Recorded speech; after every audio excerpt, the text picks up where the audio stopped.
Hi everybody, it's Sharon. Welcome back to my channel. Today I have a collaboration that I've done with Nora, whose username is knack57. Make sure that you check out her channel, and we are doing St. Patrick's Day nails for you. So I'm starting out with my Peel Off base coat, and then I went ahead and I used Alpine Snow by OPI for my middle finger there, and then I'm going to be doing a gradient on the rest of my nails. So I'll be using the OPI Alpine Snow along with China Glaze in the color Lime After Lime. And there it is. And then I'm also using Trendy Polish by Nim in the color It's My Lucky Day. So when you're doing a gradient, obviously you need a sponge, and then you want to make sure that you really load up the color on the sponge, because the sponge really soaks it up, and if you don't have enough color on there, you're going to see sponge marks. It can even pull up on your nail polish and pull it off, so you really want to make sure that you have a lot of color loaded on there. So even though the first time when you go through you put the color on, you'll see I'm going to end up going back and putting more color on there just to really make sure that there's enough color loaded up on there. So make sure that you really load up your sponge well. And I started out, and then I realized that I had no protection around my cuticle area. So I went in with my Simply Peel by Bliss Kiss, and I'm putting that all around my cuticle area and my skin to protect it from the nail polish. And then I also went back and took the excess polish off of my pinky and put the Simply Peel on there also, and then went back to doing my gradient. So I ended up doing 3 rounds of the gradient on my nails in order to get the opacity that I wanted. So it'll all depend on the polish that you're using, and the opacity of the color and how much you want and how much of a blend you want to it as well. So there's my second pass.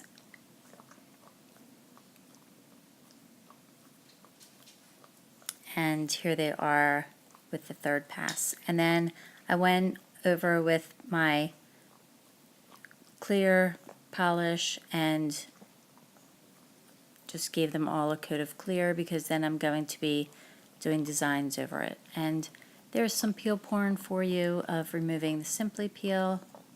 Very, very satisfying.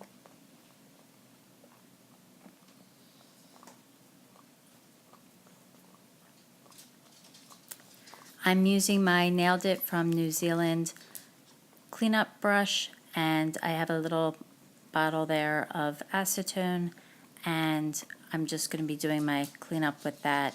And even the areas that don't necessarily have polish on my skin, but around the cuticle area, some of it's not exactly even, so I'm just using the cleanup brush to just make sure that everything is looking good, basically.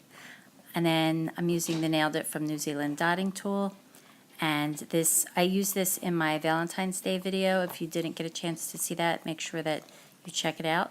And this has larger dotting tool at one end and a smaller at the other. And I'm doing the exact same thing to make my shamrocks as I did my hearts for Valentine's Day. So right now I'm just lining up where I want the shamrocks to be, and then I'm going to basically turn them into hearts and connect them. So that will be the shamrock. So I'm just going to use the smaller end of the dotting tool now to pull down the acrylic paint. You could use nail polish if you wanted. I'm using acrylic paint, and as you can see, just kind of forming basically 3 hearts to make that shamrock, and then I'll be putting the stem on.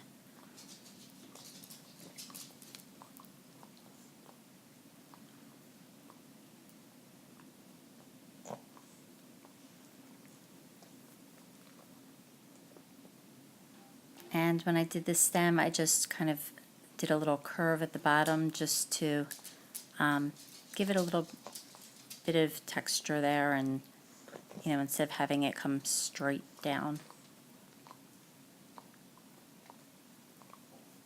And then I repeated the same thing on my pointer finger, and just going in there and completing the heart shape and connecting them.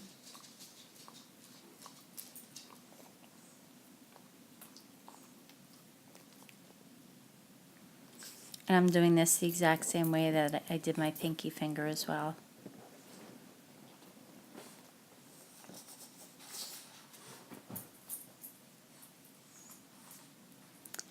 And then I went in and just to add a little dimension, I put some dots, and I started out with some thicker dots and then made them a little smaller and smaller along the way. And now I'm just using the top coat so that I can put some heart-shaped rhinestones, green rhinestones, to make a 4-leaf clover. And I'm using my crystal katana to pick up the rhinestones.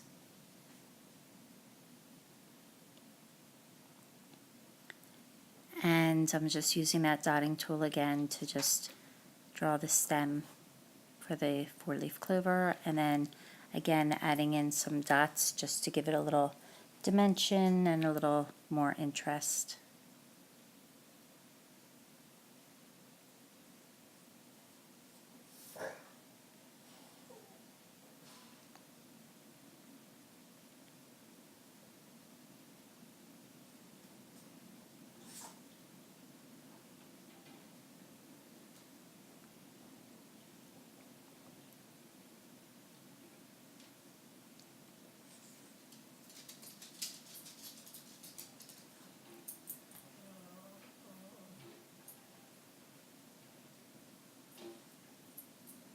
And there's the shamrocks, and now I'm going in with my Nailed It from New Zealand detail brush, and as you can see there, I have some black acrylic paint, and I'm just going to kind of mark off where I want to do the pot of gold for the rainbow going into the pot of gold.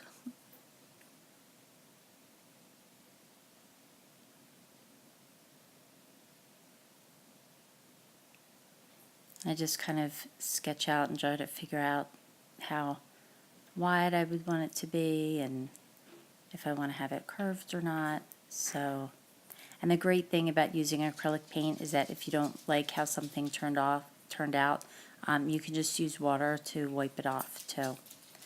So now I'm just going in and creating the rainbow, and I did this standard Roy G. Biv, which is the red, orange, yellow, green, blue, indigo, violet.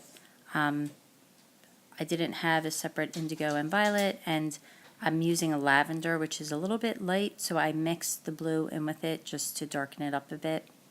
And then once you're done, you of course want to top coat everything. If you don't top coat the acrylic paint, then it will end up washing off when you shower or wash your hands. And now, as you can see, I'm just using my crystal katana again and some yellow rhinestones, and I'm using the rhinestones as the gold for the end of the rainbow and the pot of gold. And I'm just using my top coat to adhere that onto my nail.